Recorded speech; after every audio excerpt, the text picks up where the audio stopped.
Iger's back. Back again. Iger's back. Tell a friend.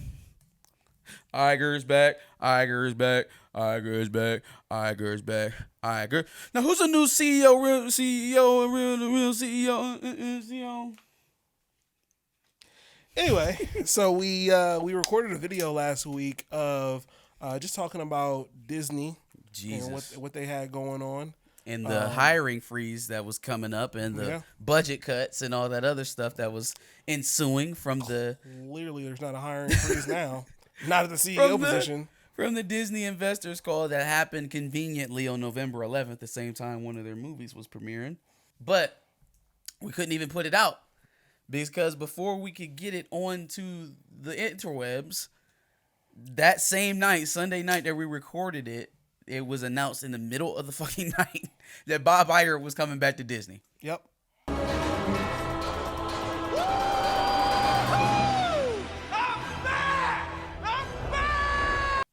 What indeed came out from the Hollywood Reporter in the middle of the night. Yeah, and everybody seems perfectly content with it. Absolutely happy. Look, okay. Here's what was going on, right?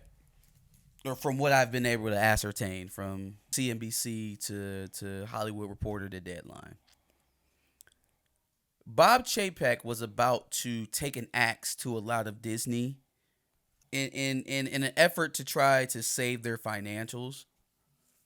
What was going on is they were actually losing a lot of money on Disney Plus, I believe, the streaming site. Mm-hmm.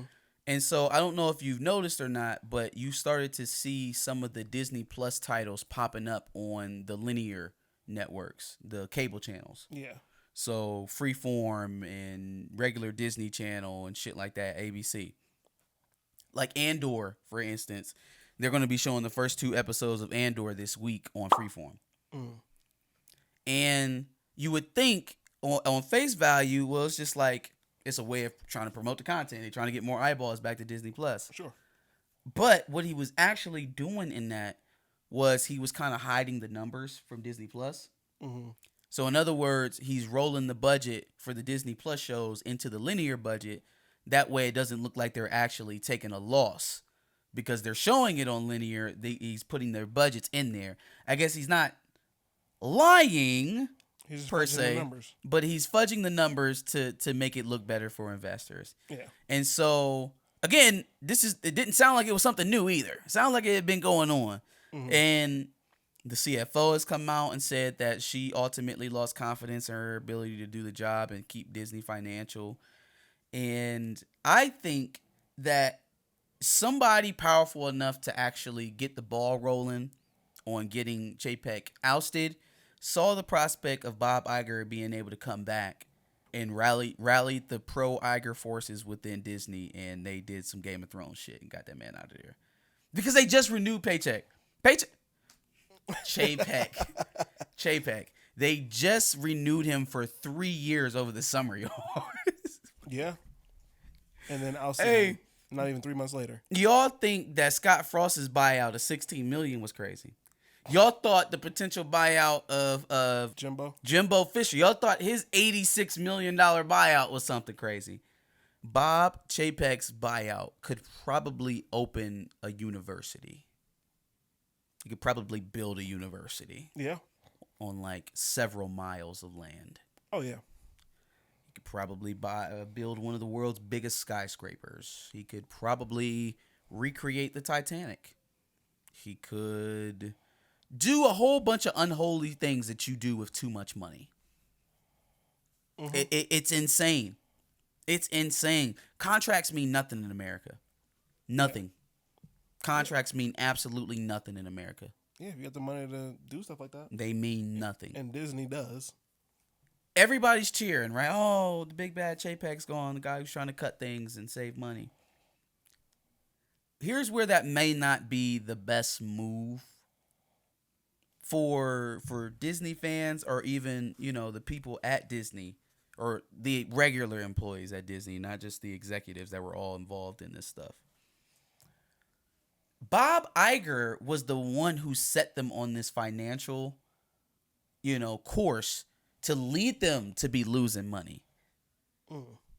You know what I mean? Like, Disney Plus was an Iger creation. That was an Iger thing. Now, the hastiness in which they rushed it may have been paycheck.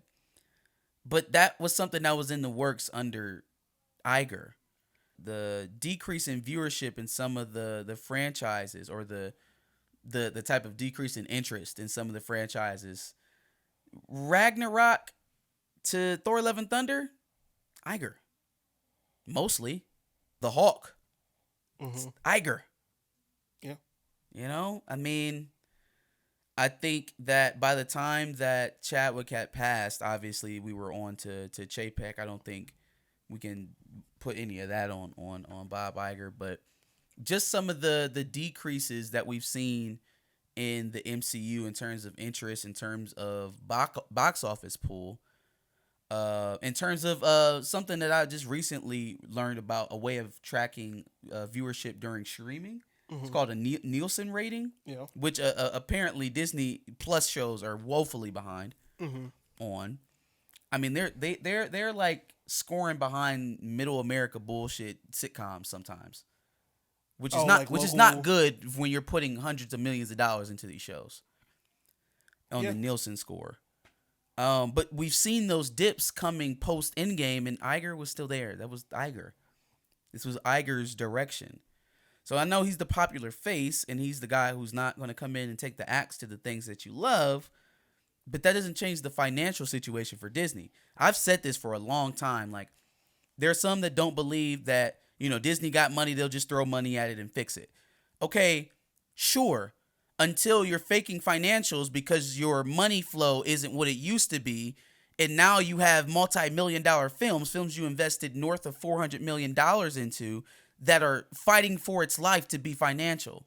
I mean, it's all well and good to say it's just money, but somebody has to answer for that. There are people who have a vested interest, meaning they have their money invested in Disney making money, If people aren't watching your stuff, if your streaming platform isn't profitable, if your movies are no longer dominating the box office in a way that puts you into safe financial viability, not on the fringe of not being able to pay all your bills, that's not success. And it doesn't matter how much you try to inflate your opening weekend numbers, which they've done on every film in this phase, even the good ones, right? It doesn't matter how much you do that. It'll always come to show you how much the film actually, progressed. The legs will show. Your opening weekend looks great, 181 million. We come back the second weekend and it's dropped 70%.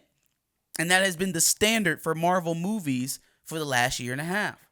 That is not sustainable. You cannot continue to throw $400 million at movies and scrape in at 800 million. You cannot do it.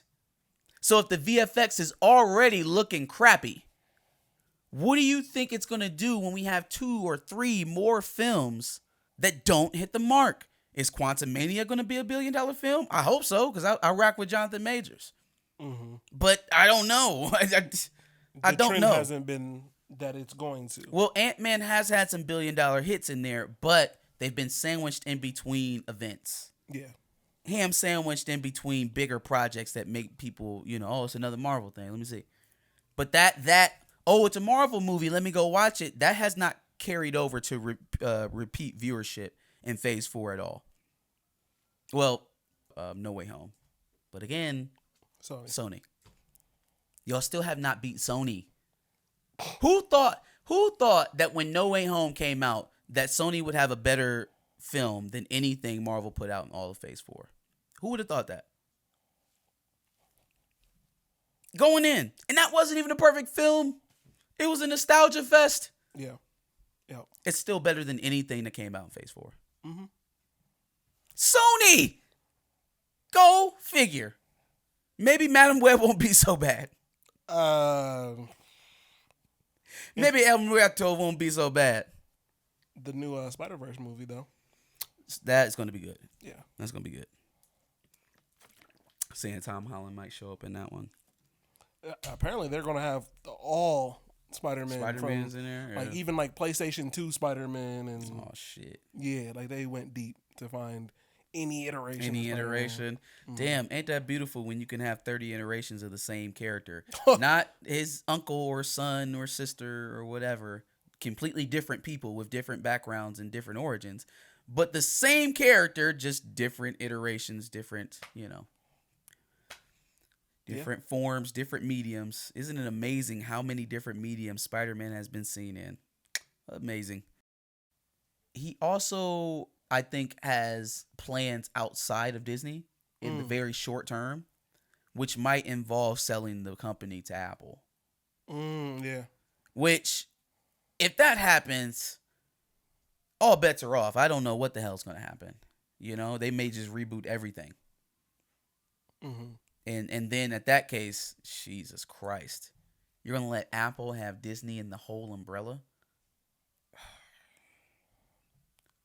Y'all thought Disney was bad as a monopoly. Yeah. Imagine having all the content in the world and then all the DSPs to sell it on. What's crazy is they're going to put Disney Plus on Apple TV, and you have to have an Apple TV to get Disney Plus. Yeah. Well, I don't know if they'll go that exclusive because it's not crazy popular now. They got less than 50 million subscribers. So it's not like people are tearing down the door to get Disney Plus even when it's available on multiple platforms. Yeah, that's fair. So I don't know if they want to go more exclusive. Yeah. But tying it into Apple TVs and the Apple platform will help. Plus the cross-pollination of content. Apple's libraries with Disney's video content library is like that's a library that is unmatched.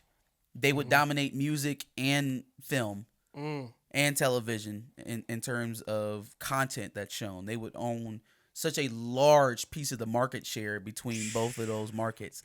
It would be Music unholy. And Disney Plus on one subscription. Because we're not just talking about Disney. We're talking about Disney and the entire umbrella. So ESPN, ABC, Freeform, Disney Channel, all of that shit. All of it. Combined with Apple and everything that they have in their portfolio. It's just like the rich get richer, boy. But yeah, and he might do that in anticipation to run for president. Yeah. Sell Disney to Apple and then run for president. That sounds gross. Very plausible as well. Very plausible. But yeah, what do you think about all of this Disney news? Are you excited for Iger to come back? Were you glad to see Chapek go? What do you think about him fudging the financials? Give us your thoughts in the comments below. Make sure you like, share, subscribe, and come back next week. Absolutely. And make sure you check out some of our other videos based in Disney news. And make sure you subscribe. Anytime we get any important Disney news, we'll make sure that we hip you guys to it.